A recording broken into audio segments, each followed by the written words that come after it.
안녕하세요. 박동열입니다. 예, 만나서 뵈서 너무너무 반갑고요. 예, 참, 이 교회에 들어오면서, 이 성전 들어오면서, 참 행복한 느낌이 참 들었습니다. 참 이 교회가 참 아티스틱한 교회구나. 그 신미안이 이렇게 채워지면 저는 행복합니다. 목사님과 짧은 대화였지만, 쭉 대화를 나누면서 특별히 그 유럽을 이렇게 학생들 데리고 아이들 데리고 이렇게 유럽을 갔다 온 사진을 보면서 또 아티스틱한 목사님이시구나. 그래서 제가 이제 앉아서 기도할 때 주님 감사합니다. 저의 삶도 아티스틱했군요. 오늘 주제가 아티스틱한 겁니다. 우리 모두 다 하나님이 우리들의 삶을 아주 그 예술적 삶으로, 아주 아티스틱한 삶으로 우리를 빚어가고 계시다고 생각을 합니다. 삶을 나누는 것을 하고 편하게 저도 말씀드리고, 그리고 또 제 안에서 역사했던 하나님의 그 어떤 메시지 같이 나누기를 원합니다. 저는 양 부모님이, 어머님, 아버님이 다 예수님을 아신 분이었습니다. 어머니는 1960년대 광주에서 오순절 어떤 성령 운동들이 있었습니다. 지금 조영기 목사님 어떤 순복음교회 운동 이전에 초창기에 그때 강력한 은혜를 받으셔갖고 어머니는 오순절 성령 논자 하셨습니다. 아주 기쁜. 아버님은 장로교인이셨는데요. 아주 차가운, 아주 굉장히 현실적인 분이셨습니다. 이게 뜨거움과 이렇게 차가운 분이 만나니까 보통 집안이 힘든 게 아닙니다. 그러니까 아주 이상주의적인 어머니의 어떤 강력한 어떤 은사주의적인 신앙과 아버님의 어떤 아주 냉정한 신앙. 어찌 보면 제가 볼 때는 어머님은 너무 이상주의적이시고 아버님은 신앙에 리얼리티가 빠져 있고 도대체 내가 어디 장단에 맞춰야 될지 모르고 이게 예수 믿는 사람들끼리 결혼하는 것도 참 좋은데 이 신앙 컬러가 다르면 이게 굉장히 골치 아프더라고요. 제가 어릴 때부터 컬러가 달라서 끊임없는 부대낌 속에 사는 가정에서 자랐습니다. 그래서 나는 어느 쪽에 노선에 서야 할까? 어릴 때부터 그게 헷갈리고, 왜 이렇게 싸우는 거냐? 물과 기름과 그런 만남처럼 자꾸 이렇게 부딪히셨습니다. 양 부모님이. 그래서 저는 교회 다녀도 이렇게 힘든 거구나. 교회 신앙이 이렇게 힘든 거구나. 그 생각을 했습니다. 다시 말해서 저는 모태신앙입니다. 이 모태신앙이라는 사람들은, 저 같은 사람들은 아주 골치 아픈 종류의 사람들입니다. 모든 걸 다 알아요. 교회의 모든 용어들도 다 알고요. 다 알지만 열심은 안 냅니다. 신앙적인 어떤 교회 안에서의 행정 처리 잘합니다. 다 알죠. 알지만 어떤 신앙의 리얼리티가 정말 빠져 있습니다. 주님의 실존을 아주 체험을 강력하게 하지 못했기 때문에 나름대로 저력이 있다고 생각하지만은 잘 느끼지 못합니다. 그렇다고 해서 이 모태신앙인 사람이 세상에 빠질 수도 없습니다. 아주 슬픈 운명을 갖고 태어난 사람들입니다. 세상 속에 가고 싶어도 못 가요. 그것도 안 맞아요. 그것도. 그러니까 이것도 아니고 저것도 아닌 아주 슬픈 운명을 갖고 태어난 사람이 바로 이 모태신앙, 저와 같은 모태신앙인입니다. 우리 한국 교회에 저보다 위에 기성세대 분들은, 우리 어머님 아버님 세대의 분들은 믿음과 신앙이 너무 좋습니다. 좋아도 너무 좋아요. 이게.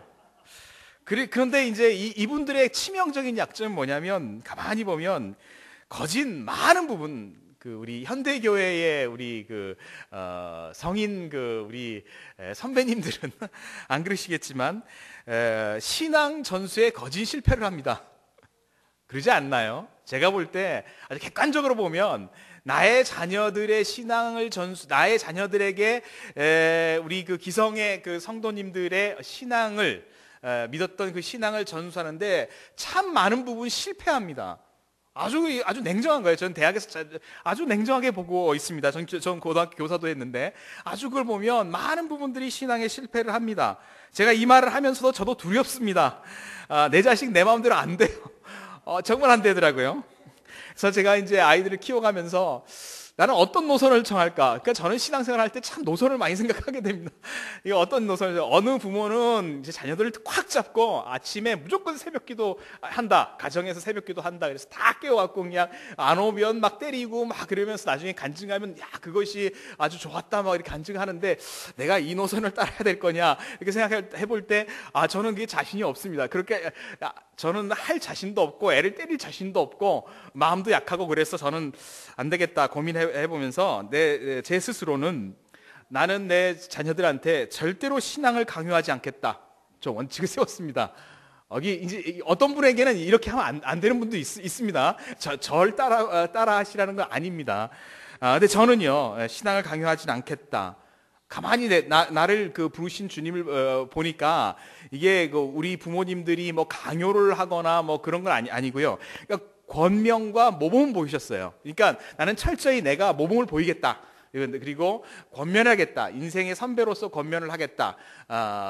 그러지만 내심 그 자녀를 위해서 대신 이제 그 강요를 안 하니까 불안하잖아요. 그리고 그냥 그 애가 그냥 그 TV에서 막 그냥 그 가요 좋아하고 뭐 그냥 정신없이 이제 그 아이들과 노는 거 좋아하고 그러면 굉장히 불안하고 그러지만 기다려야 된다. 때가 되면 주님께서 만지시겠다. 라면서 이제 너무 이탈을 하면 새벽에 가서 기도하겠다. 이제 이 노선이에요. 일단은 이제 강요를 하지 않겠다. 왜냐하면 많은 학생들에게 강요를 했어요. 중고등학교 때 강요를 하니까 얘가 대학에 오니까 신앙을 다 버리더라고요. 많은 부분들이 강요당해서 중고등학교 열심히 교회에 나왔다가 대학에 오니까 그걸 갖다가 배신을 해요. 그리고 다 버려요.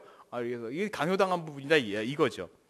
그래서 저는 하나님이 만지는 포인트까지 내가 기다리겠다. 끝까지 기다렸어요. 근데 굉장히 많이 기다렸어요. 중3까지 기다렸습니다.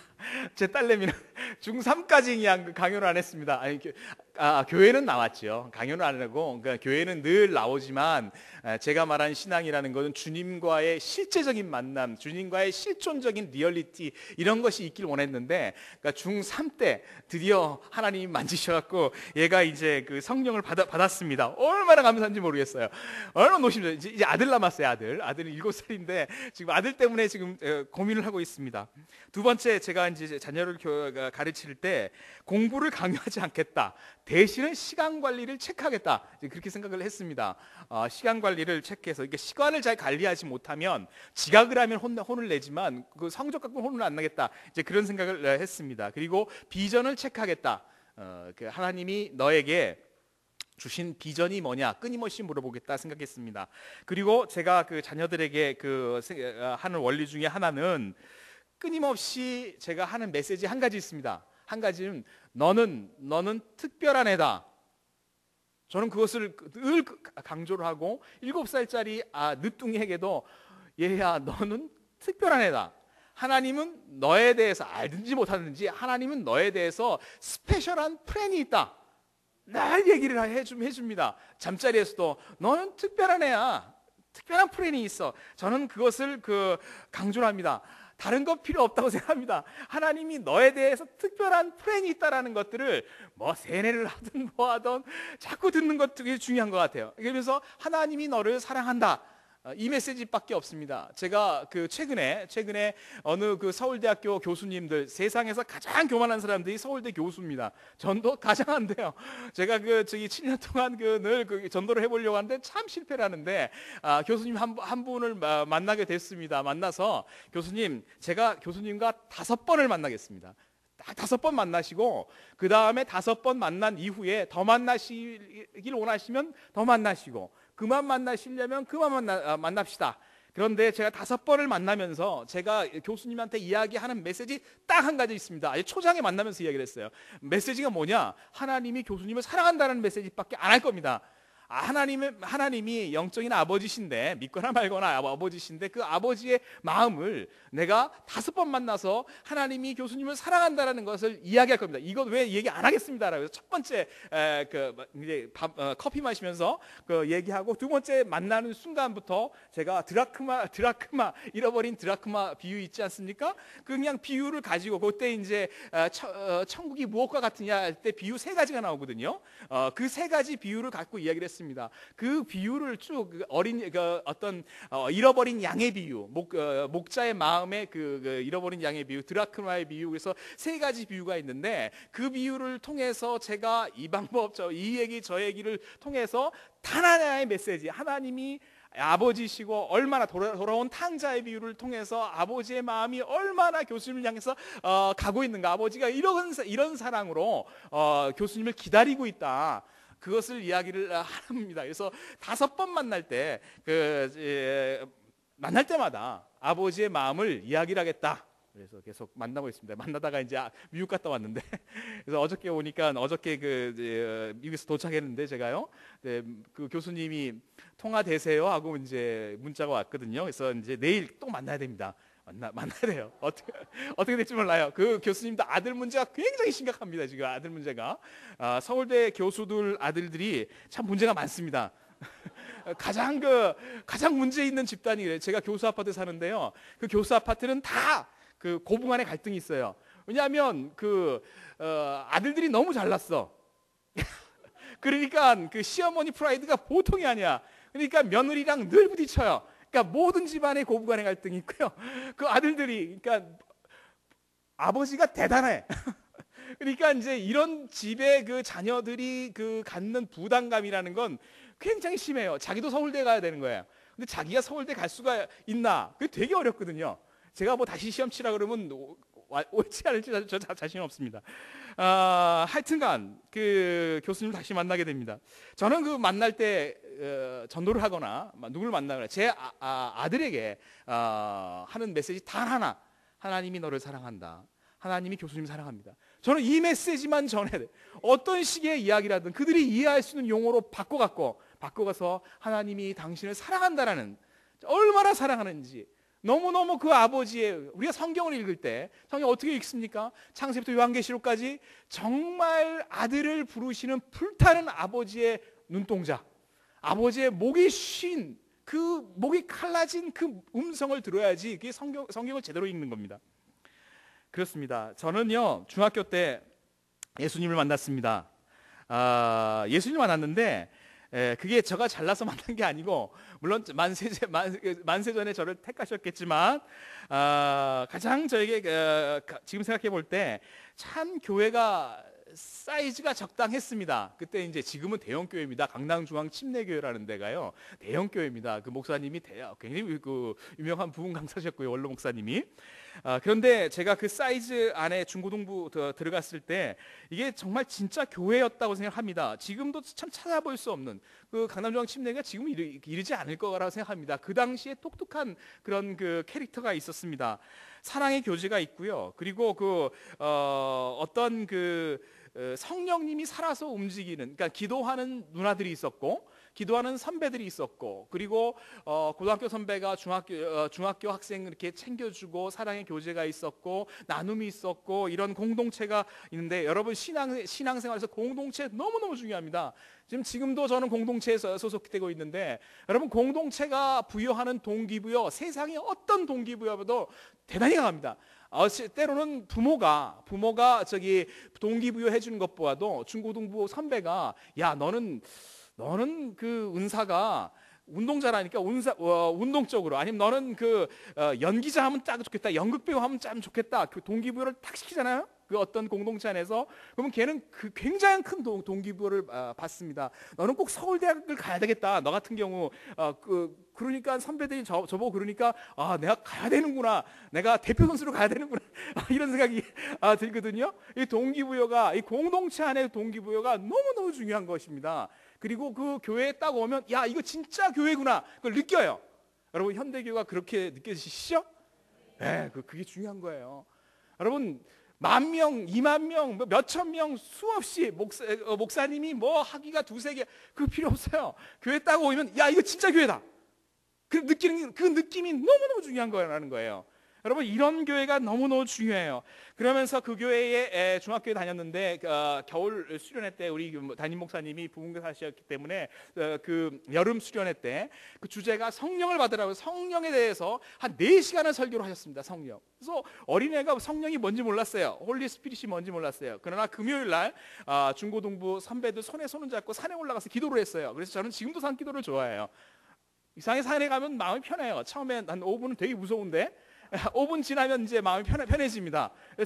저처럼 산기도가 우리가 한참 훈련 받을 때 공동묘지에서 기도시켰어요. 한참 우리 예수 믿는 사람은 담대해야 된다. 선배가 공동묘지에 내려가고 막 기도 훈련 시키고 막 그랬었어요. 뭐 무서우니까 막 소리치는 거죠. 그때 가서 그 옛날 얘기고 여러분 그렇게 하시는 말 아닙니다. 산기도 잘못 가면 큰일 나요. 그래서 올라가서 손에 손잡고 같이 이제 동그랗게 기도하고 그 다음에 이제 조금 인근 내에 흩어져서 기도하는데 그날 밤에 제가 성령을 받았습니다. 제가 성령이 뭔지도 몰랐어요. 근데 목사님이 막 가르쳤어요. 그런 게 있구나 하고 간구했어요. 그냥 막 간구하는데 주님이 저를 찾아오셨어요. 여러분 기독교 신앙은요 주님이 우리를 찾아오는 거예요. 하나님이 우리를 찾아오는 거지 우리가 찾아가는 게 아니에요. 우리가 찾아가는 건 종교고 그분이 찾아오시는 게 정말 참된 생명의 기독교라는 것이에요. 그것이 계시인 거예요. 우리는 계시의 종교를 믿는 것이지 그냥 계시의 하나님의 계시를 믿는 것이지 종교를 생활을 하고 있는 것이 아닙니다. 많은 사람들이 교회를 다니지만 종교의 영으로 다니는 사람들이 있어요. 큰일 나요. 이거 뭔가 오해를 하고 있는 것입니다. 여러분 우리가 신을 찾아가는 거 그것은 종교인 거예요. 인간이 신을 찾아가는 그 종교인 거예요. 우리는 주님이 찾아오시는 거예요. 그분이 지금도 우리를 아침마다 우리를 찾아오시고 성경 볼 때마다 찾아오실 수 있는 그런 거예요. 주님은 저를 찾아오신 거예요. 그래서 성령이 뭔가 모르는 뜨거운 것이 막 그냥 그 속에서 막 이렇게 용서 시더니만 회개하고 내가 알지도 못하는데 중학교애가 무슨 죄를 알려면 뭐 얼마나 알겠어요. 뭐 불륜을 저지르는 것도 아닌데 그냥 막 눈물 흘리고 뭔가 모르게 막 그냥 눈물 흘리고 그 밤에 기도를 했다는 거예요. 그래서 방언도 받고 막 성령의 은혜가 있었던 거예요. 그리고 새벽에 내려오는데 세상이 달라 보인 거예요. 그게 제가 신앙생활을 되돌아볼 때 그것이 저의 삶을 이끄는 원초적 경험인 거예요. 원초적인 하나님과의 만남이에요. 이 만남은 잊혀지지가 않아요. 이 만남은 아마 내가 죽을 때까지 가지고 갈 거예요. 아주 클리어하게 명확하게 기억하는 그때의 감정과 그때의 흥분과 지금 그런 것이 없을 수도 있지만 그런 것이죠. 주님 저는 그렇게 만났습니다. 여러분 진짜 교회가 어떤 교회입니까? 진짜 교회는요 성령님이 살아서 운행하는 교회입니다. 여러분 지금도 많은 교회가 있는데요 많은 교회가 있는데 교회가 제도화되고 대형화되면서 성령이 없는 교회가 있습니다. 무슨 그 교회가 그럴 수 있냐? 예, 있을 수 있어요. 성령님이 없는 교회 가면 냉랭하고 쌀쌀하고 사랑이 없고 느낄 수 없는 그런 교회가 있습니다. 그러나 어떤 교회 가면 성령님이 운행하셔서 복음이 이해가 돼요. 지혜와 계시의 정신이 우리한테 오는 거예요. 속사람이 강건해지게 시작되는 거예요. 그래서 복음을 깨달아요. 복음의 아름다움을 깨달아요. 주의 성령이 내게 임하셨으니 이는 가난한 자에게 복음을 전하시고 내게 기름 부으시고 나를 보내사 포로된 자에게 자유를 마약의 포로, 술의 포로, 담배의 포로된 자에게 자유를 주시고 눈먼 자, 돈에 눈멀고 학위에 눈멀고 여러분 명예에 눈멀고 승지에 눈먼 자들에게 다시 보게 하고 눌린 자, 가족에게 눌리고 돈에 눌리고 친구에 눌리고 환경에 눌린 자들을 자유케 하시고 주의 은혜를 전파하게 하시는 이 아름다운 복음을 그때 깨닫다라는 거예요. 제가 그 복음이 뭔지 몰랐어요. 그래도 너무너무 아름답다. 중학교 때 아름답다 그런 거죠. 여러분 교회가 많아지고 예수 믿는 사람들이 많아지고 1년에 10,000명씩 신학생들이 배출되는데 왜 세상은 바뀌지 않는가? 제가 한동안 고민을 했습니다. 왜 안 바뀌는가? 도대체 이것이 답을 내야 되는데 답이 분명히 있을 텐데 뭐냐? 답 중에 하나를 제가 낸 답은 왜 세상이 안 바뀌는가? 내 가문이 왜 안 바뀌는가? 내 가족이 왜 안 바뀌는가? 왜 안 바뀌는가? 그것은 짝퉁이기 때문에 안 바뀐다는 거예요. 짝퉁, 여러분 짝퉁, 루비똥 짝퉁 있어요. 루비똥 중고가 제품인데요. 제가 아르바이트도 했어요. 몰래 그냥 그 루비똥 사다 주면서 이렇게 수수료 받고 막 그랬는데요. 여러분 중국 상인들이 파리 샹젤리제 와갖고 그 가져오면 5배 남습니다. 그러니까 30개씩 사가면 비행기 값 떨어지고 그냥 많이 돈을 벌 수 있어요. 여러분 짝퉁은 일주일만 가지면 그 다음에 그 기쁨이 사라집니다. 뭔가 모르게 이상해. 짝퉁은. 여러분 이게 짝퉁 가까 웃는 거 보니까 여기 많은 우리 권사님들 사모님들이 짝퉁 많이 갖고 계시는 것 같아. 여러분 그 짝퉁 가지고 프랑스나 이태리 가시면 큰일 납니다. 입국할 때 세관이 짝퉁 잡아요. 그러면 세금 엄청나게 묻습니다. 여러분 구짜라고 그러는데 구찌 뭐 이런 거 잘못 갖고 가시면 세금 묻습니다. 짝퉁을 해서 한국에 놓으시고 우리 지역 리저널 브랜드를 가지고 가셔야 됩니다. 여러분 진짜와 가짜의 차이가 무엇입니까? 진짜는 진짜 믿음이 있는 게 진짜예요. 진짜 교회는 진짜 믿음이 있는 사람들이 모인 곳이 진짜 교회인 거예요. 여러분 진짜 믿음이 뭡니까? 진짜 믿음은요 예수를 진짜로 믿는 거예요. 예수님을 진짜로 믿는 게 쉬울까요? 어려울까요? 어렵습니다. 예수님을 진짜 믿어보세요. 매일매일 예수님을 진짜 믿어보세요. 여러분 염려하지 않을 거예요. 시기하지 않을 거예요. 교만하지 않을 겁니다. 여러분 우리가 우리의 삶 속에서 보면 진짜 믿음, 주는 그리스도시요 살아계신 하나님의 아들이라는 이 고백, 주님이 우리의 퀴리오스, 주인이라는 고백, 이 고백이 진짜 믿음이에요. 그러나 교회를 다니면서도 그리스도가 주인이 아닌 사람이 너무나 많아요. 교회 다니는 대학생들이, 우리 과에 온 대학생들이 교회 다닌다고 막 하지만 야, 이 친구는 어디를 뜯어봐도 주인이 지지 그리스도가 아니야. 내가 아무리 보더라도 무슨 온난리 교회를 다닌다든가 뭐 이래도 야, 이게 주인이 자기지 그리스도가 아닌 거예요. 목사님이 됐지만 주인이 자기인지 예수님이 아닌 사람도 봤습니다. 그렇습니다. 끔찍한 겁니다. 이런 짝퉁 신앙들이 양산되니까 집단적으로 진리를 가르치고 짝퉁 신앙이 양산이 되는 거예요. 짝퉁인 거예요. 제가 잘 몰랐지만 중학교 때 주인이 누군가를 배웠습니다. 아, 주인이 주님이구나. 물론 그것을 삶에 실천하는 것까지 많은 시간들이 걸렸습니다. 결국은 이런 은혜를 받아갔고요. 성적이 참 좋았습니다. 그 이유는 이거 일반화시키면 안 돼요. 은혜 받아도 성적이 나쁠 수 있습니다. 일반화시키면 안 돼요. 저에게 특별한 케이스였습니다. 제가 IQ가 그렇게 좋지도 않고요. 공부 잘할 이유도 없었습니다. 없는데 제가 가만히 생각해 보니까 생각이 정리가 돼요. 여러분 주님을 만나고요. 그리고 은혜를 받으면 잡념이 없어져요. 허탄한 생각들이 없어집니다. 그래서 저는 늘 보면 내 딸과 이제 딸애는 성령 받았으니까 아들이 성령 받아야 되는데 아들이 성령을 안 받으면 잡생각이 많아져. 잡생각이 많아지면 공부를 할 수가 없어요. 막 이 생각 뭐 카톡 계속 카톡 그러니까 이게 공부에 집중할 수가 없어요. 이게 성령 받아야 돼. 성령을 받았지만 저에게 문제가 있었습니다. 왜냐하면 그 당시에 교회는 중고등부는 말씀 훈련을 체계적으로 안 가르쳤어요. 그러니까 뜨거움은 순간적으로 있을 수 있지만 체계적인 훈련이 없었기 때문에 상황이 나빠지고 이게 가시떨기가 막 생기고 가시떨기가 생겼어요. 우리 집안이 이렇게 경제적으로 굉장히 어려워졌어요. 굉장히 어려워졌고 사실 뭐 저는 유복한 가정에서 태어난 건 아닙니다. 집안이 분위기가 좀 어려워졌습니다. 여동생이 좀 아프기 시작하고 과외는 생각을 못했습니다. 왜냐하면 그 당시는 과외 금지였습니다. 생각할 수도 없었고 그래서 혼자 공부를 하는 것이죠. 그러면서 이상하게 이제 고등학교 들어가면서 이제 고민이 시작된 것입니다. 말씀의 훈련이 안 됐기 때문에 그 고민을 말씀으로 못 풀었어요. 말씀으로 푸는 방법을 가르쳐주는 선배도 없었어요. 그때 훈련된 사람들이 많이 없었기 때문에.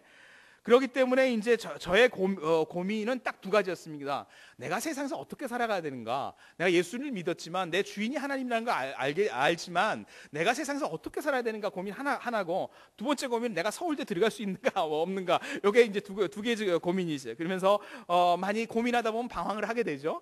그러다가 이제 너무 방황하다 보니까 야 이제 기도해야 되겠다 해서 고3 때 열심히 좀 기도를 했습니다. 그래서 이제 학교에 들어왔죠. 무사히 그냥 안착을 했죠. 그냥 그러면서 이제 대학 생활이 시작했습니다. 세상을 알기 시작했어요. 사회 구조학을 알기 시작했습니다. 그리고 또 선배의 이끌림에 의해서 사회과학 서적을 읽기 시작했습니다. 내가 안 보았던 역사 해석을 보게 됐습니다. 그러다 보면 자연히 데모하는 뭐 선두에서 뭐 하거나 주도하거나, 저는 어떤 심장이 크지 않기 때문에 그렇게는 할 수 없고 따라다녔습니다. 따라다녀요. 그래서 많은 제 친구들은 국가보안법으로 다 잡혀갔습니다. 그걸 봤어요. 그러다가 어느 날 그 대형 시위 현장에서 언저리에 있다가, 이제 그때는 이제 그 학교 안에 이제 경찰들이 많이 들어와 있었던 상황들이기 때문에 시위를 딱 하고 소리치면 무조건 걔는 다 잡혀가고 몇 마디 외치다 도망가요. 그래서 한참 도망가다가 갑자기 그 최루탄이 날라와갖고 뭐가 제 등을 팍 치고 쳤어요. 옆에서 보니까 최루탄인 거예요. 그 터졌으면 이한열 됐을 거예요 아마. 근데 하나님이 그걸 저는 천사의 존재를 믿거든요. 여러분 안 믿나요? 저는 믿습니다. 여러분 안 믿어도 몰라요. 하여튼 저는 믿어요. 천사가 와서 그때 막은 것 같아요. 그래갖고 딱 맞아갖고 보니까 최루탄 이만한 그 통이었는데 굴러 떨어지더라고요. 도망가고 서울대 꼭대기에 그 공터가 있어요. 거기서 앉았고 무슨 일이 났나 생각해 보니까 그때부터 다리가 떨리더라고요 이게. 그러면서 많이 울었습니다. 속으로 많이 울었어요 그때. 도대체 내가 어떻게 살아야 되는가, 내가 예수를 믿고 난 다음에 이 세상에서 어떻게 살아야 되는가, 그 생각이 들었습니다. 사회 변혁 운동의 결론이 이상해서 저는 더 이상 따라갈 수가 없어요. 그 결론이 민중혁명이었고요, 해방구를 만들려고 했던 것이고, 논리가 독선적이고요, 가장 못 받아들이는 것은 삶의 윤리성이 없었기 때문에 저는 못 받아들였습니다.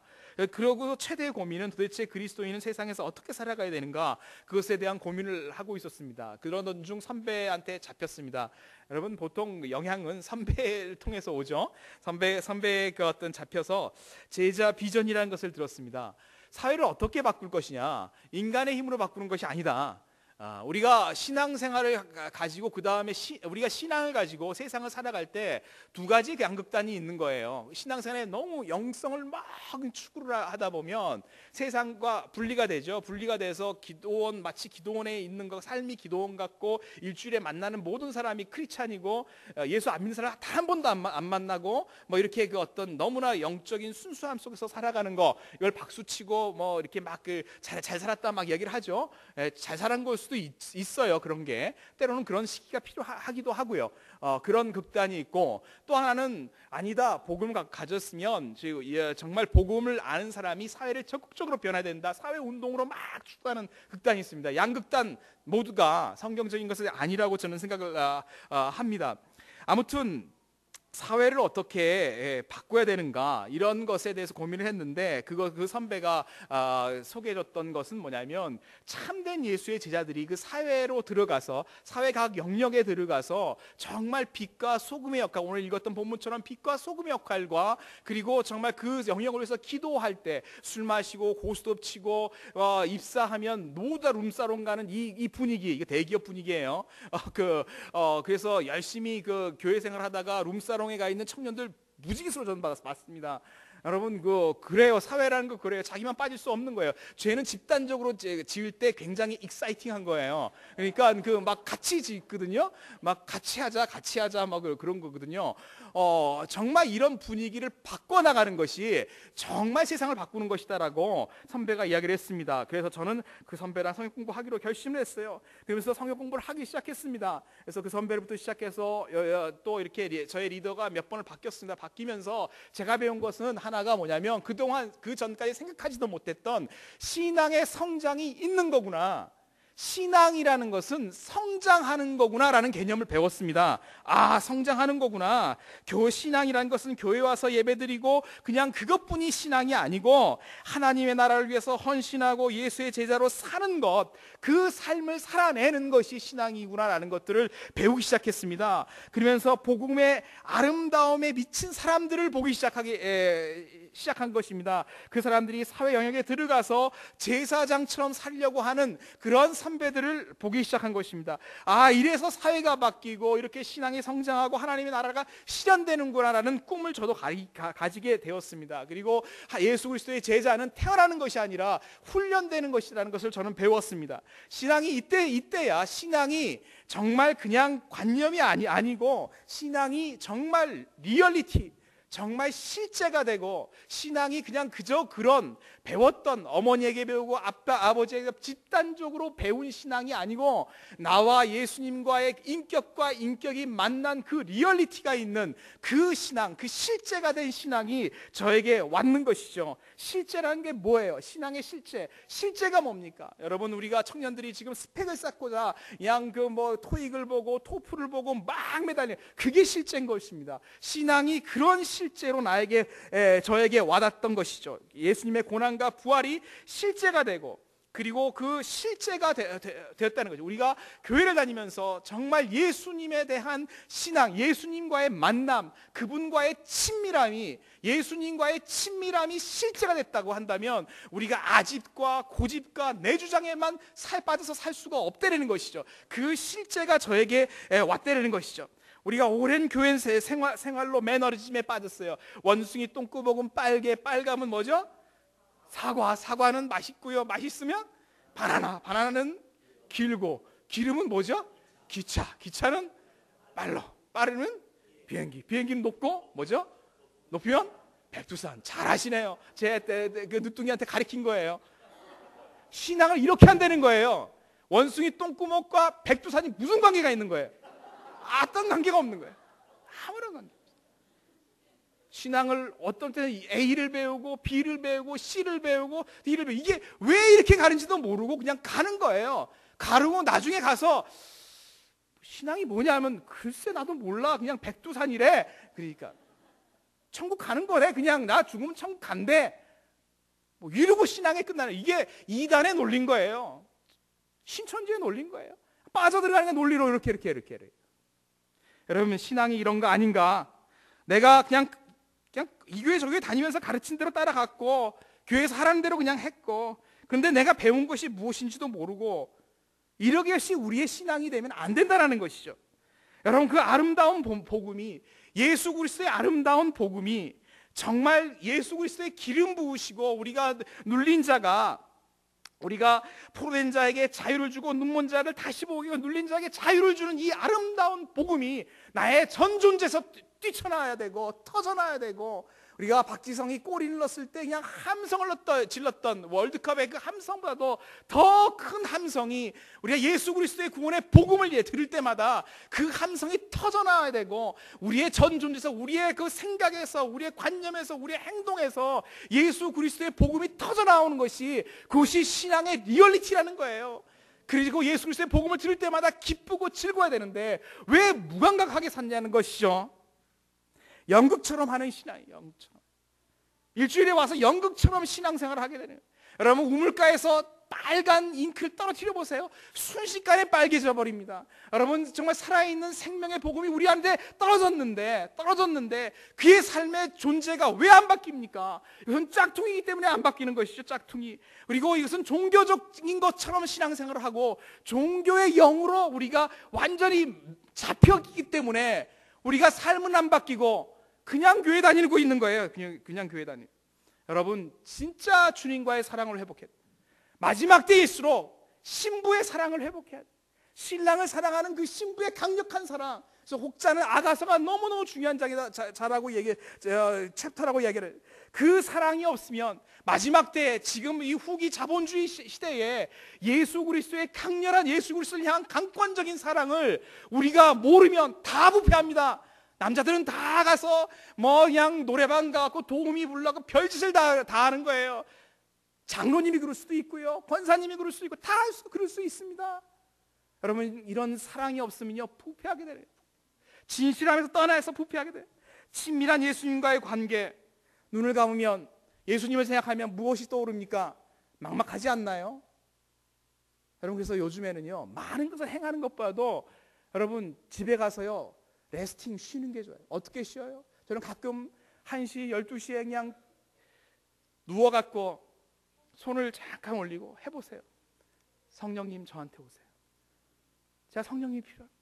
성령님 영접합니다. 가족 식구들이 다 자는데 그냥 나 혼자 이렇게 누워서 바닥에 누워요. 누운 다음에 성령님 오세요. 성령님 오세요. 성령님 나오세요. 성령님 오십니다. 나를 휘감싸는 것 같아요. 그분이 나를 만지시는 것 같아요. 이게 주님과의 친밀함입니다. 이런 친밀함이 없으면 견디기 어렵습니다. 우리에게 우상이 얼마나 많은데요. TV를 보세요. 우상 천지죠. 직장에 가보십시오. 우상 천지입니다. 여러분, 공포감이 얼마나 많습니다. 자녀를 기르는데 공포감을 정말 해결하려고 끊임없이 사교육을 하는 거 아니겠습니까? 우리 대한민국 안에 있는 이 교육 안에 있는 이 공포감 참 문제예요. 여러분, 두려움은요 하나님의 사랑이 이깁니다. 제가 대학생활 그 후의 생활 속에서 알게 된 게, 훈련받으면서 알게 된 게 뭐냐면 하나님의 나라라는 개념입니다. 하나님의 나라. 성경은 모두 하나님의 나라를 가르쳤습니다. 창세기 1장부터 11장까지 하나님의 나라에 대한 기본적인 화두를 그냥 그 하나님의 나라를 선언해버린 거예요. 1장부터 12장. 창세기 12장부터 하나님의 나라를 하나씩 푸시는 거예요. 푸시다가 마지막 예수님이 오셔서 하나님의 나라가 도래해버리는 것이죠. 계시록에서 하나님의 나라가 완성되는 거예요. 아, 그렇구나. 성경은 하나님의 나라에 대한 이야기구나 라는 것을 저는 깨달았습니다. 여러분, 불행한 인생이 뭡니까? 불행한 인생. 가난하면 불행하죠. 예, 불행합니다. 질병 있으면 불행하죠. 예, 불행합니다. 이것도 큰 문제예요. 그러나 가만히 생각해보면 더 큰 인생의 불행은 하나님의 나라에 대한 비전이 없는 게 불행하다고 생각합니다.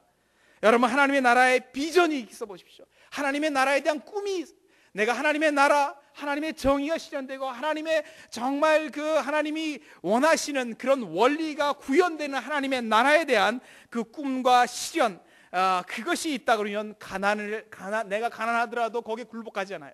내가 질병에, 제가 세브란스 병원에 귀 쪽 귀가 완전히 100% 안 들려요. 돌발성 난청 때문에 안 들렸을 때 제가 회개를 굉장히 많이 했어요. 그냥 너무 바쁘게 살고 내가 하나님의 나라에 대한 비전이 희석화됐고, 제가 세브란스 병원 그냥 갑자기 그냥 자고 일어나면 안 들리게 돌발성 난청인 거거든요. 그래갖고 그냥 야, 이거 귀를 잃어버리면 내가 교수 생활을 어떻게 하겠냐. 회개를 하라고 지금 하나님 그러시구나. 그래서 그 병원에 그 기도실에 가서 얼마나 눈물 흘려서 회개를 했는지 몰라. 그래서 80%가 돌아왔습니다. 얼마나 감사한지 몰라요. 질병에 대해도, 질병이 오더라도 내 굴복하지 않아요. 하나님의 나라는 그렇게 푸르고 푸른 꿈이었습니다. 하나님에 대한 통치, 하나님의 주권에 대한 강렬한 열망. 그래서 미친 듯이 성경 공부를 해요. 미친 듯이 성경 공부를 하고 전도하고 수련회하고, 우리는 수련회 족속이다. 학점에 11조를 내라. 11조 냈어요. 영성의 모든 걸 다 바쳤어요. 그래서 어부는 고기가 많은 데로 가야 된다. 그래서 교사 된다. 학교는 고기가 많잖아요. 그 중화고등학교라는 곳을 갔습니다. 중화고등학교 가갖고 한 반에 2학년 1반, 잃어버리지도 않아요. 2학년 남자 반이었는데 2학년 1반에 가서 콜링했어요. 예수님에 대해서 알고 싶은 사람 와라. 10명이 왔습니다. 그래서 하루에 5장씩 성경 읽어라. 그래서 일요일은 빼주겠다. 그래서 6, 5, 30장이니까 30장 읽어와라. 안 읽은 장수만큼 운동장 돌린다. 운동장 돌렸어요. 그러니까 한 2명이 떨어져 나갔어요. 좋다, 떨어져 나가. 교회 열심히 다녀라. 그래서 이제 운동장 돌렸어요. 8명이 열심히 훈련 받았습니다. 놀라운 것이요, 8명에 7명은 목사가 되고 1명은 신부가 됐어요. 미국에서 신부된다고 저한테 찾아왔어요. 너 절대 신부되지 마라. 아예 그럴래 목사 되라. 이렇게 말렸는데도 신부가 됐습니다. 그 친구가요, 저를 만나갖고 예수님을 영접하면서 펑펑 울었던 그 반 반장이었습니다. 여러분, 그 반은요, 2학년 1반은 10명이 성경 공부를 이렇게 하고 있기 때문에 10명 플러스 교회 다니는 애 플러스 하면 그 반 전체는요 1년 내내 종교 얘기하는 거예요. 종교 디베이트. 그 반 담임 선생님이 그 체육 선생님인데 술을 엄청나게 마시는 선생님이에요. 저한테 하루는 오더니만, 야, 걔네들 좀 이상하더라. 오자마자 자율학습 시간에 오자마자 책상을 딱, 그 책상에다 가방을 딱 놓더니만 쫙 자크를 열더니만 두꺼운 성경책을 꺼낸다는 거예요. 그런 다음에 성경책을 읽더라는 거예요. 근데 이상한 것은 걔네들은 다르다는 거예요. 뭐가 달라요? 마음에 강한 게 있다는 거예요. 예, 그렇습니다. 일주일에 성경 30장씩 읽어보세요. 마음에 강한 게 생겨납니다. 안 생길 수가 없어요. 뭔지 저도 모르겠어요.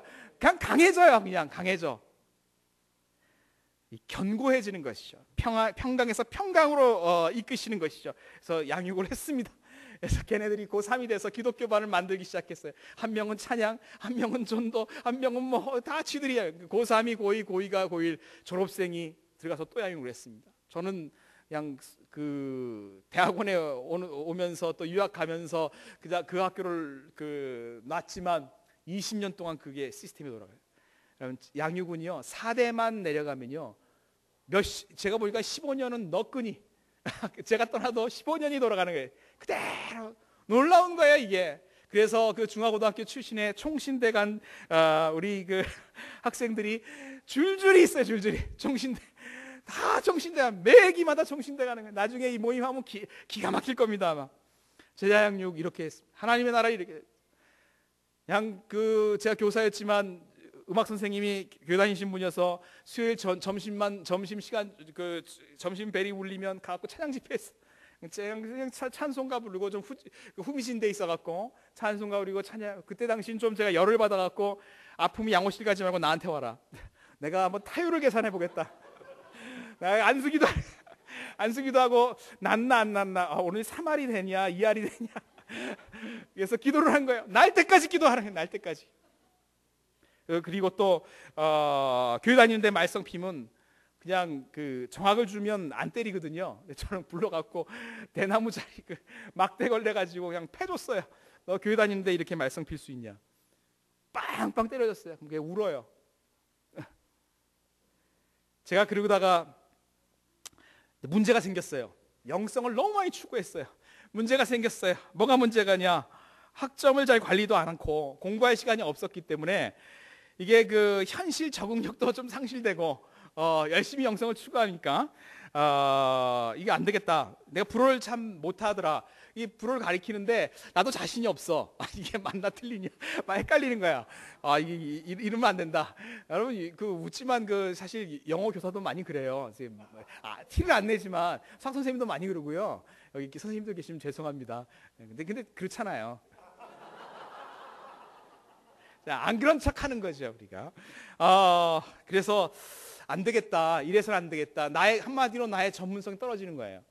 이 전문성이 떨어지니까 안 되겠다. 이 전문성이 없으면 내가 전문성이 없으면 방법은 선교사로 나가든지 학생 동원가가 되든지 신학교를 가든지 이것밖에 없는 거예요. 전문성 가만히 있으면 할 게 없는 거예요. 그래서 안 되겠다 하면서 유학을 가기로 했습니다. 사실 제가 유학을 갈 형편이 아니었는데 유학을 갔습니다. 60만 원 들고 비행기 탔어요. 결혼을 했는데 미쳤죠. 그래서 제 아내가 살아준 거 감사해요. 이혼 안 하고. 제 아내는 어카운팅을 전공했기 때문에 돈에 대해서는 귀신이에요. 제가 돈을 속일 수가 없어요. 아주 냉정하고 현실적인 아내를 만났습니다. 저의 인생에서 가장 매서운 비판자입니다. 여러분 결혼 잘 생각해서 했어요. 결혼하면 그냥 비판자 만난다고 생각하시면 돼요. 아주 마음을 후벼파요. 이거 굉장히 현실적인. 근데 놀라운 것은 이제 하나님을 저를 또 훈련시키기 시작했습니다. 다크니스, 어두움 가운데 몰아넣으셨어요. 여러분 예수님을 믿어도 예수님이 하나님이 우리를 복을 주시고 생명을 주시고 그럴 분이세요. 분명히 그럴 분이시는데 그럼에도 불구하고 그 사람을 어둠 가운데 집어넣습니다. 저도 그러리라는 것을 생각을 못했는데 주님 그러시더라고요. 반쯤 죽여놓더라고요. 이 말은 좀 약간 거친데 훈련의 기간인 거예요. 지금 훈련의 기간에 계신 분 있으실 줄 믿습니다. 여러분 우리 모두 다 크고 작지만 이런 다크니스 어둠 속에 들어갑니다. 제가 유학생활 시간 동안 7년 유학생활을 보내고 7년을 강사 생활을 보냈습니다. 7년. 저는 한 3년이면 끝나겠지라고 생각하는데 이 끝이 없는 터널을 통과하기 시작한 거예요. 제가 가장 어려운 성경 구절이 뭔지 아세요? 유학생활 7년 동안 너무너무 어려웠던 성경, 내가 해결을 못하는 성경 구절. 마태복음 6장 33절. 무엇을 먹을까, 무엇을 입을까, 무엇을 마실까 걱정하지 마라. 이거 이방인들이 구하는 것이다. 너무 힘들어요.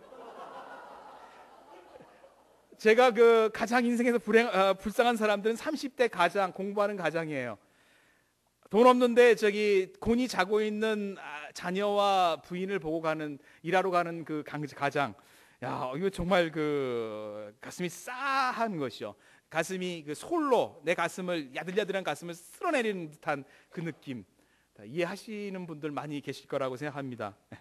주경 야동을 했습니다. 안 하는 아르바이트 없어요. 파리 가이드 제 잘합니다.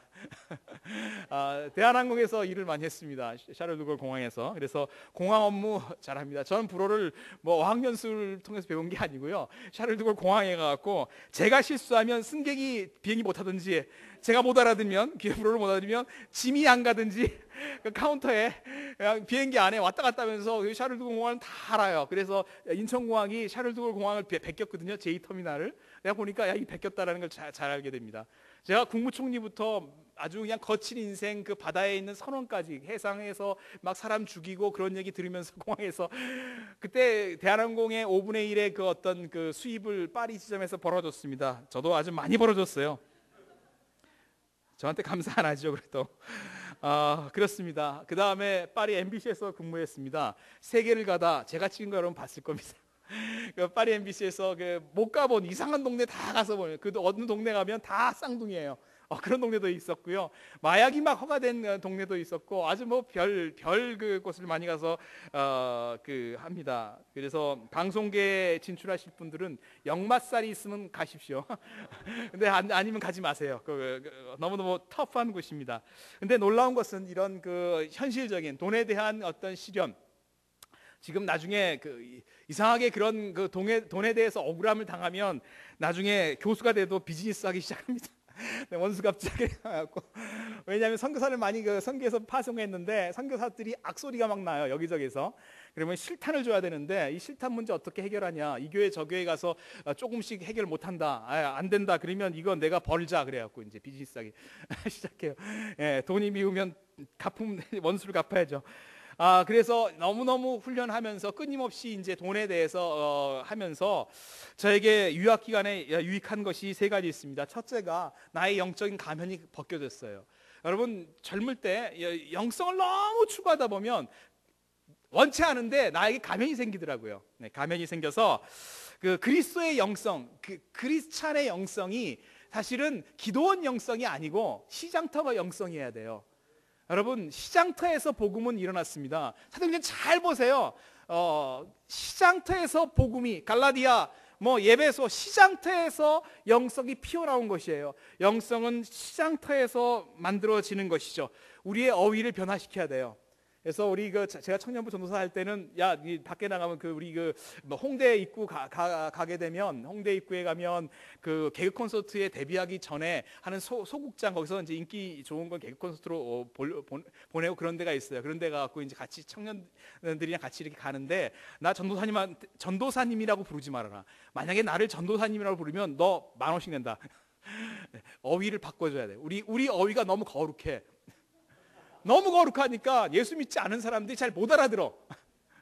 어떤 사람은 막 교실에서도 자기 친구 여학생인데 친구인데 자매님 하고 있어. 그러면 어떻게 됩니까? 그 친구가 마음을 닫아. 어떻게 복음을 받아들이겠어요? 우리의 어휘가 너무나 거룩하고 소통이 안 되는 거예요. 복음이 소통이 안 돼요.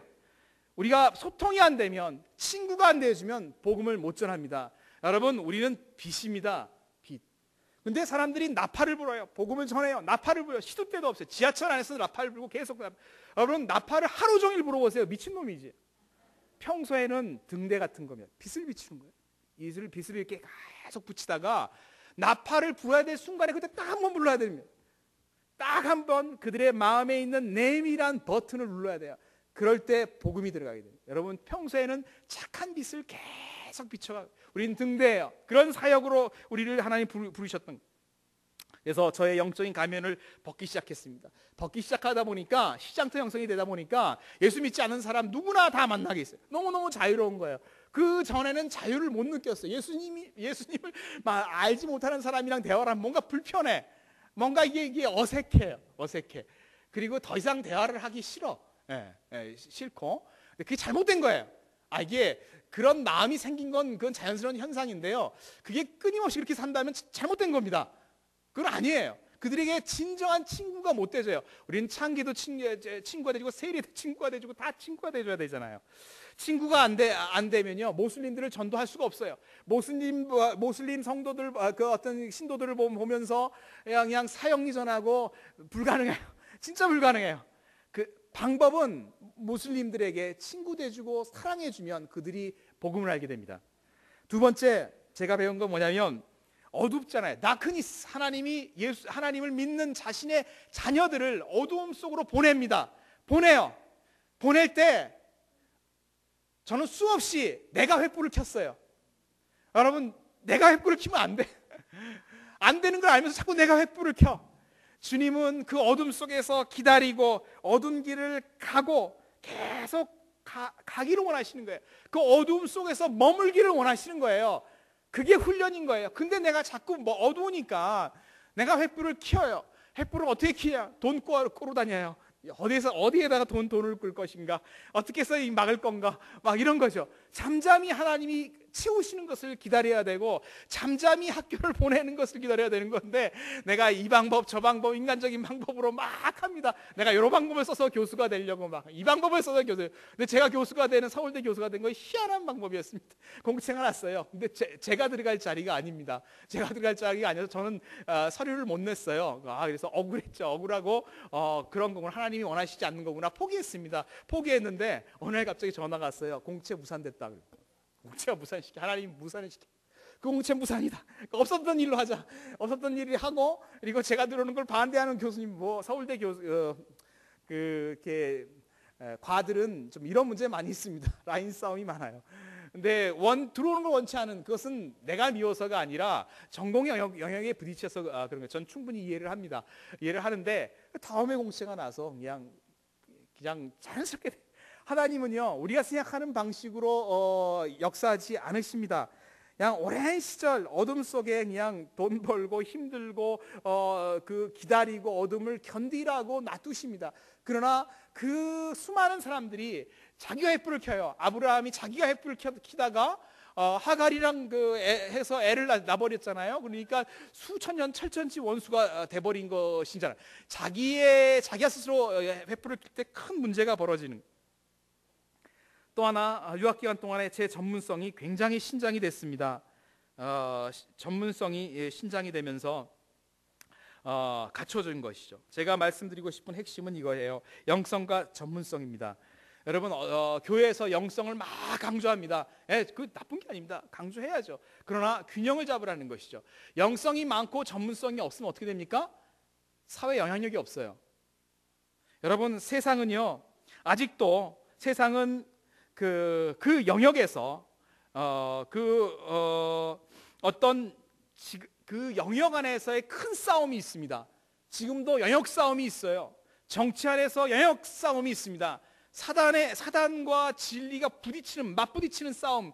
그 싸움을 크리스천들이 안 하니까 개판되는 거예요. 이렇게 너무 싸움이 어려우니까 비루해져야 되고 거기서 막 싸우고 들어가야 되는데 못 들어가니까 힘드니까 싸움을 안 하는 거죠. 그러면 그 영역은 계속 하나님의 나라가 확장될 수가 없는 것이죠. 여러분 우리에게 영성이 필요합니다. 에베소 6장 10절 우리의 싸움은 혈과 육이 아니죠. 정사와 권세와 어둠의 중과 세상의 악한 영들과의 싸움입니다. 영적인 무장을 해야 됩니다. 그러나 전문가로서 통찰력도 필요한 것이죠. 그러나 어떤 학생들은 전문성만 막 강조하기 위해서 고시 공부한다, 교회 수련회도 안 가고 모임에서 훈련도 안 받고 영성이 없어요. 이렇게 되면 어떻게 됩니까? 전문성이 많아서 판검사 됩니다. 판검사 딱 되고 난 다음에 이 친구는 룸사롱 가요. 2차 가요. 막 부패해버리는 거예요. 순식간에 부패해버려요. 영성이 없으면 부패하게 됩니다. 그렇기 때문에 영성과 전문성이 균형 잡혀서 우리가 살아가야 되는 그런 것이죠. 그리스도인들이 세상에 적응력이 많이 없습니다. 단언컨대 없습니다. 큰 교회 다닐수록 죄송합니다. 이건 녹음되는지 모르겠지만 할 수 없어요. 그래도 그 퍼센티지로 따지면 큰 교회의 대형 교회 청년부 대학부의 우리 청년들은 굉장히 거룩해요. 말이 얼마나 거룩한지 몰라. 내가 못 따라가겠어 그 거룩함에. 근데 이 친구들이 사회에서 적응력이 없어요. 제 얘기가 아니라 이랜드 얘기고 대기업에 다녔던 그 인사관리 사람들의 얘기입니다. 기독교인들이 교회 다닌다는 사람들이 적응력이 없다. 세속과 세속주의는 구별해야 됩니다. 커뮤니즘과 커뮤니즘은 구별이 됩니다. 그리고 휴먼과 휴머니즘은 구별이 돼요. 이게 다른 것입니다. 여러분 세속과 세속주의는 다른 것입니다. 세속주의는 나쁜 것이지만 세속은 굉장히 하나님이 세상을 이처럼 사랑하신 것입니다. 여러분 그것을 아셔야 돼요.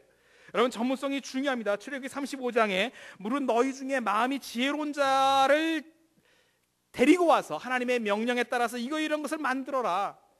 사울이 다윗에서 저 블레 사람과 너가 싸우는데 싸울 수 있겠느냐? 저는 어렸을 때부터 용사입니다. 그 곰이 와서 막 물어 뜯을 때 그 곰 이빨 벌려서 그랬습니다. 전문성이 있는 거예요. 싸움의 전문성이 있는 것입니다. 예루살렘 성벽을 재건할 때도 전문성이 있습니다. 여러분 전문성은 다양하죠. 어떤 성벽은 이 사람이 맡고 어떤 성벽은 둘째 성벽이 이 사람 맡고 세 번째 이 사람, 내가 맡아야 될 성벽이 있는 거예요. 제가 그래서 제가 세상 속으로 다시 나가야 되겠다고 결심한 이후에 제가 학교 가서 안수하고 하나님 내가 이 교수 돼야 될 것 같습니다. 저는 서울대학 교수가 되리라고 꿈에도 생각을 못했고요. 저보다 훨씬 공부 잘하는 사람들 너무너무 많이 봤기 때문에 제가 되리라고 생각을 안 했는데 그래도 기도해보자 해서 열심히 기도하니까 될 것 같아 마음이. 가서 담대하게 가서 손 얹고 기도했어요. 하나님 이거 내가 나에게 준 산지인데 나에게 주신 성벽인데 내가 감당해야 되지 않겠습니까? 라고 기도했죠. 하니까 이제 그건 제가 감당해야 되는 것이죠. 지금도 영역 싸움이 있습니다. 여러분을 보고 왕 같은 제사장이라고 했습니다. 여기 계신 분이 다 왕 같은 제사장이에요. 그러면 목사님이랑 나랑 차이가 없네? 나도 제사장이네. 이런 거 아닙니다. 이런 거 아니고요. 목사님은 교회의 제사장이에요. 그러니까 여러분들은 뭐냐면 사회의 제사장인 거예요. 교회 제사장이 높냐 사회 제사장이 높냐 그런 문제 아닙니다. 교회 제사장은 사회 제사장 역할을 잘 감당하라고 계속 우리를 도와주는 거예요. 여러분 히딩크 감독 똑같은 거예요. 히딩크 감독이 시합할 때 뜁니까? 안 뛰죠. 박지성이 뛰잖아요. 박지성이. 그러니까 우리가 뛰는 거예요. 우리가 뛰는. 여러분 뛰는 게 재밌지 않아요? 저는 보면 내가 운동해야지 재밌어. 그래서 우리가 뛰자고요. 우리가 뛰고 목사님은 뛰도록 옆에서 도와주는 거예요. 물론 목사님이 연습 경기 할 땐 같이 뛰어야 돼. 어떤 목사님이 연습 경기 할 때 안 뛰어. 말로만 이렇게 너 이렇게 해봐 이렇게. 그건 정말 리더십이 없죠. 그렇게 되면. 근데 우리 목사님은 잘 뛰실 것 같아. 사진도 잘 찍으시고. 이게 다른 것입니다. 여러분 동일한 것입니다. 구약의 제사장이나 신약의 제사장도 동일한 것이죠. 목사님과 우리나 똑같이 하나님이 우리를 택하시고 콜링하셨어요. 그리고 우리가 영적으로 씻음받은 존재예요. 여러분 과학과 의학과 교육 이런 것이 하나님의 나라와 갈등인가? 아닙니다. 갈등이 아니에요. 만나를 먹다가 가나안 정복을 여호수아 5장 보면 만나를 그치고 가나안 소산물을 먹으라고 했어요. 소산물을 쟁기질하고 열심히 씨 뿌리고 너희가 노력해서 집안을 만들고 CT를 만들어서 그 소산물을 너희가 먹으라고 그랬어요. 여러분 만약에 세상에 있는 것이 기독교와 갈등이고 대립이라고 한다면 하나님 계속 만나 주셨겠죠. 그러나 만나는 줄 때는 주고 끝날 때는 끝나는 거예요. 그 다음에 우리가 가서 그냥 이제 농사 짓는 거고 우리가 일하고 땀 흘려 일하고 돈 벌고 그래야 되는 것입니다. 여러분 이것이 정상적인 하나님의 뜻입니다. 여러분 세상을 죄악으로 여기는가 하나님의 선물로 여기는가 여러분 되게 다른 것입니다. 여러분 세상은요 만약에 세상이 죄악이라고 생각하고 사는 사람은 세상에서 그냥 존재하는 사람입니다. 그러나 세상을 선물로 여기는 사람은 세상을 사는 사람입니다. 세상을 사는 사람. 직업이 수단이냐 하나님의 능력을 드러내는 곳이냐 여러분 이 부분들을 잘 생각해야 되는 것입니다. 마지막으로 두 가지만 얘기하고 마치겠습니다. 간단하게. 여러분 제가 세상 속에서의 그리스도인이 되다 보니까 제가 신학교를 마치고 난 다음에 저는 교회에서 목회를 해야 되겠다 생각하다가 하나님의 나를 부르심이 교회에서 목회를 하는 것이 아니라 세속사회처럼 세상 가운데 가는 거구나라고 생각을 바꾸면서 불이 나게 논문 쓰기 시작했어요. 공채를 통과해야 되니까 죽어라고 논문 썼어요. 그러면서 싸운 거죠. 이거 내가 취해야 될 산지다라고 생각을 한 것입니다. 그래서 세상 속에 이제 왔죠. 직장 생활에 이제 들어왔죠. 물론 여러 가지 직장 경험들이 조금씩 있었지만 진짜 본격적으로 들어왔죠. 직장 생활하면서 두 가지 문제가 벌어졌어요. 두 가지 문제를 처리해야 됩니다. 하나님 우리를 복 주십니다. 복 주시는 원하세요. 우리를 성육하고 번성해서 강하게 만드시. 왜 강하게 만드냐면 우리에게 영향력을 더 주시려고 영향력을 주게 되면 예수 믿지 않는 세상 사람들이 우리의 영향을 보고서 하나님을 알게 되고 하나님을 이해하게 됩니다. 이것이 이스라엘의 존재의 의미고 우리의 존재의 의미입니다. 그러나 이러한 복을 주시는데 결정적인 장애물이 몇 가지 있어요. 처리해야 될 장애물이 몇 가지인데 단 두 가지만 간단히 말씀드리고 마치겠습니다. 첫째가 시기입니다. 시기. 직장에 가보세요. 엄청나게 시기로 말할 것 같으면 교수가 최고입니다. 다른 교수가 연구업적인 막 튀어나잖아요. 막 일어나면 이거 굉장히 시기심이 막 이렇게 막 나는 것이죠. 이 시기심이 일어나는 거 왜 나쁜 줄 아세요? 시기심이 일어나면 삶이 빗나갑니다. 삶이 빗나가요. 포커스가 안 맞아요. 여러분 시기심이 있을 때 목사님에게 어떤 권사님이 어떤 집사님은 더 인정받고 나는 인정받지 않은 것 같다. 목사님이 인간이니까 또 하다가 보면 그럴 수 있어요. 겉으로 보면 그렇게 시기심이 일어나잖아요. 그러면 포커스가 완전히 빗나가 버립니다. 그걸 빨리 버리셔야 돼요. 어린애 일을 버리셔야 됩니다. 다툼이 일어나죠. 막 다툼이 일어나고요. 결국은 자기를 불행하게 됩니다. 그렇기 때문에 세상에서 직장 생활할 때 여러분 시기심은요 동료들 가운데서 가장 많이 일어납니다. 동정 집단에서 가장 많이 일어나요. 가까운 사람을 시기하지 먼 사람을 시기해요. 여러분 저 시기합니까? 안 시기하죠. 그것은 너무 멀기 때문에 그래요. 멀기 때문에 그렇습니다. 그렇기 때문에 어떻게 처리하냐면 내가 비교하지 않겠다. 각오를 하셔야 돼요. 요한복음 21장 보면 베드로가 요한을 살려둘 거다 하니까 베드로가 얘는요 하고 그러니까 예수님 뭐래요? 너의 사명에 신경 써 충실하라 그렇게 말을 하지 않습니까? 여러분 비교하지 않겠다라고 생각을 하셔야 됩니다. 그래서 시기심 처리해야 돼요. 그리고 나의 장점만을 생각하겠다, 인정해야 되겠다. 내 장점, 사람마다 장점이 다른 거죠. 그래서 우리가 하나님은 우리에게 원더풀 프렌이 있다. 나에게 원더풀 프렌, He has wonderful friend for you. 원더풀 프렌이 있다라는 것을 인정해야 됩니다. 비교하지 않고 나의 장점을 인정하면서 계속 살아가야 돼요. 여러분 이 시기심을 잘못하면 직장생활하면 완전 골로 가는 수가 있어요. 그렇기 때문에 너무너무 중요해요. 직장생활하면서 그 다음에 내가 가진 것을 인조해야 됩니다. 다른 사람에게 준 축복 보고 시기하고 질투하는 것이 아니라 나에게 준 것들을 만족하는 만족 학교에 다녀야 되는 것이에요. 그래서 인조해야 되는 나의 삶을 인조해야 되는 거예요. 네. 여러분 제가 재벌 돈 많은 사람들을 몇 번을 만났습니다. 여러분 재벌도요 불행합니다. 100% 진리입니다. 이 말은요. 그리고 그 다음에 이웃을 사랑하면 시기심이 많이 없어집니다. 이웃을 끊임없이 사랑해요. 사랑은 시기하지 아니하며 그 말 있죠. 고린도서 13장에 사랑은 시기하지 않는 것입니다. 두 번째 제가 삶을 살면서 세상 속에서 그리스도의 삶을 살면서 시기의 문제가 참 처리하기 굉장히 어려웠었어요. 예, 굉장히 어렵고 두 번째 정말 처리하기 어려워요. 여기 청년들 이렇게 계시는데 청년들 정말 잘 처리해야 됩니다. 뭐냐면 염려예요. 우리가 염려 없는 사람은 없습니다. 전도서 2장 그것을 알아서 인생은 근심과 수고와 슬픔뿐이라고 했습니다. 인생은 허망한 거예요. 끊임없이 염려가 있습니다. 염려. 잠언 17장 22절 보면 마음의 즐거움은 양약이지만 심령의 근심은 뼈를 마르게 한다고 해요. 여러분 뼈에 생명이 있다고 했잖아요. 이게. 여러분 뼈에 골수가 나고 피가 만들어지는 것이 뼈거든요. 피가. 그러니까 뼈가 말라버리면 그래서 죽는 거죠. 죽는 거. 예수님 말씀하시죠. 염려로 네 키를 한 자 30cm 이상을 늘릴 수 있겠느냐. 내일 걱정하라. 여러분 염려 문제를 처리해야 됩니다. 여러분 새로운 도전을 할 때마다 염려 문제가 참 많이 나옵니다. 많이 생기죠. 새로운 도전. 그러나 인생은 계속적으로 도전을 해야 되니까 끊임없이 염려가 없을 수 없습니다. 그러나 염려 문제를 처리를 해야 합니다. 염려라는 것은 아직도 오지 않는 시공간을 내 마음대로 채우는 거다. 그렇게 헨리 나우에는 이야기했습니다. 아직도 오지 않은 시공간을 내 마음대로 채우니까 염려해요. 제가 단언컨대 여러분이 염려하는 내일에 대해서 염려하는 것은 절대로 안 일어납니다. 내가 염려하는 거죠. 거진 일어나지가 않아요. 일어나지 않아요. 여러분 불안과 의심을 가지게 되면 삶이 무너집니다. 왜 염려를 하는가? 진짜 큰 염려를 안 해서 그래요. 진짜 큰 염려. 조그마한 것은 염려하는데 진짜 큰 염려를 안 해요. 우리 마음이 작고 통이 작고 그렇게 쫀쫀하게 예수 믿지 마십시다. 큰 문제를 염려하고요. 진짜 큰 문제, 남북의 통일, 북한을 어떻게 회복시킨 거냐. 야, 지금 조금 지나면 이 북한의 청년들은 북한의 청년들은 다 실업자 될 텐데 이거 어떻게 할 거냐.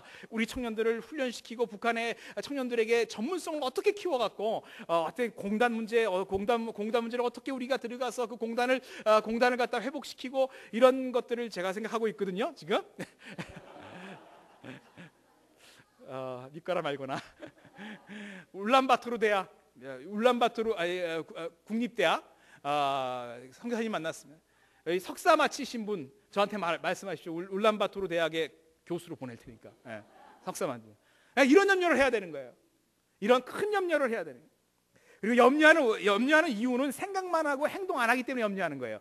행동하기 전까지는 끊임없이 염려를 합니다. 그래서 결단을 의지로 하는 것이에요. 그러니까 염려하지 말고 액션을 취하세요. 그러면 염려가 사라지는 거예요. 제가 수없이 염려하면서 깨달은 진리입니다. 야, 내가 정보가 인포메이션이 없고 내가 하지 않기 때문에 염려하는 거야. 그러니까 일을 저질러 봐요. 염려가 사라집니다. 분명하게 사라집니다. 염려는. 그러나 염려의 가장 큰 뿌리는 두 주인을 섬기기 때문에 그래요. 여러분, 돈과 하나님을 같이 섬길 수가 없습니다.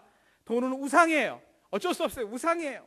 우상주의 가장 강한 우상이에요. 두 주인을 섬기게 되면 당연히 염려하게 됩니다. 염려하는 것은 divide the mind, 마음을 나눠버리는 거예요. 나눠버리는 거. 그렇기 때문에 주인이 둘이니까 염려하는 거죠. 들에 핀 백합화도 입히시고 새도 먹이시는 하나님. 그 새가, 어미새가, 그 제비가 그 새끼한테 하루에 100번 물어다 줍니다. 전 세계 새가 몇 마리 있게요? 믿고 전 잘 모르겠지만 1000억 마리 있대요. 그거 다 하나님 먹이시는 거예요. 다 하나님. 여러분 모두 다 먹이십니다.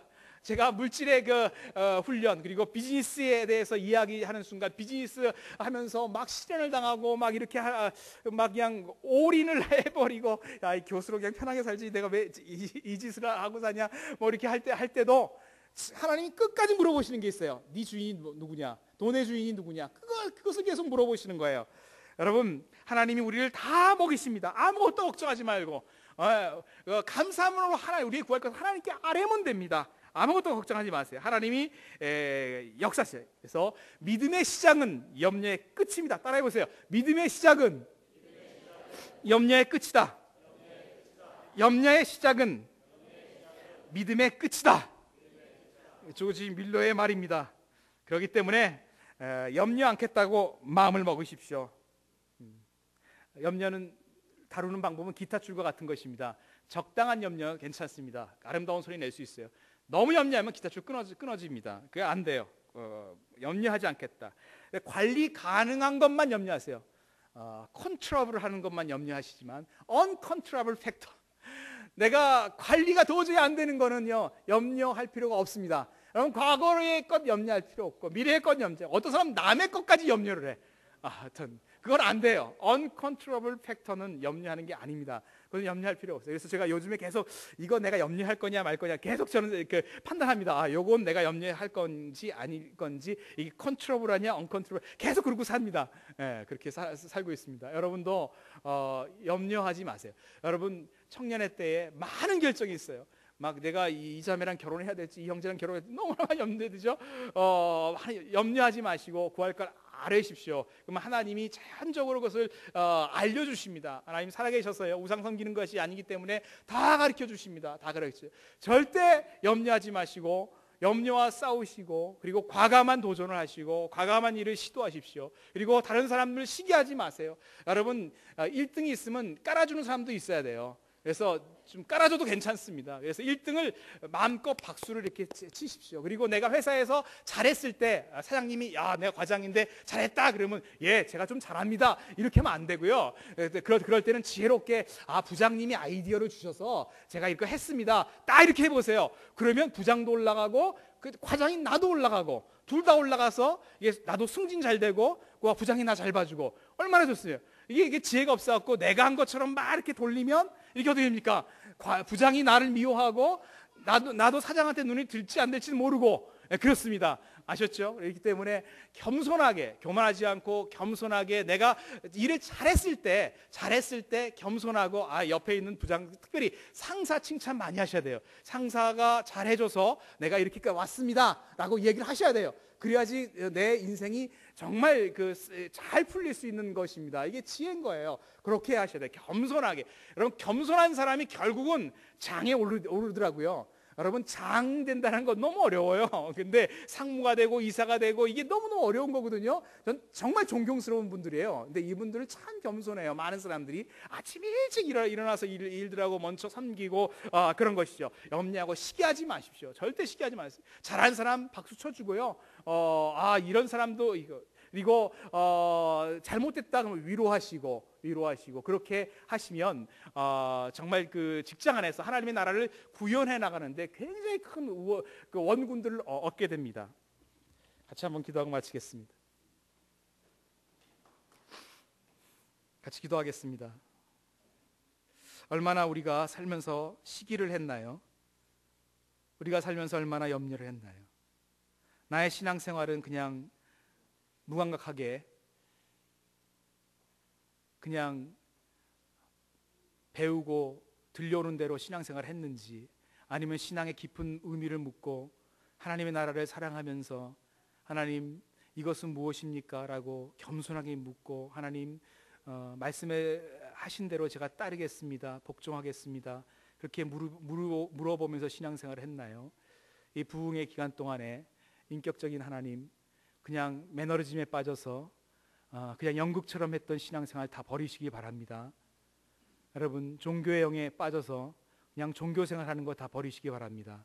정말 리얼리티, 살아계신 주님, 살아계신 성령의 운행하심, 정말 성령님은요 부드러우신 분입니다.